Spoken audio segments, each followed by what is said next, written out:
but de la renutrition, c'est de couvrir les besoins nutritionnels de nos patients, que ce soit au niveau des protéines, au niveau des calories, donc le gras et le sucre, au niveau des vitamines et des minéraux, et ainsi pouvoir réussir à leur refaire prendre du poids. Alors, si vous constatez une perte de poids ou un état de dénutrition chez l'un de vos proches, je vous conseille déjà d'en parler avec lui ou avec sa famille si votre proche est réticent à en parler. Et puis, vous pouvez lui conseiller d'aller voir un médecin nutritionniste, un diététicien ou encore son médecin traitant.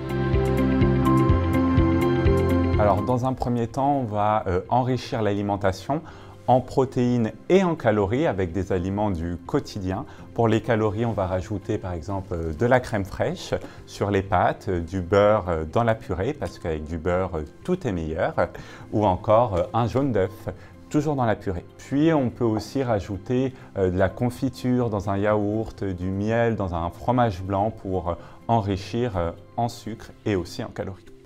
Et si cela ne suffit pas, on peut proposer aux patients des compléments nutritionnels oraux. Vous en avez sous différentes formes, des boissons lactées, des jus de fruits, également sous forme de gâteaux ou même de crème ou de soupe. Ce sont des compléments protéinés et caloriques qui ont pour but d'aider à reprendre du poids et en plus, ils sont remboursés par la sécurité sociale.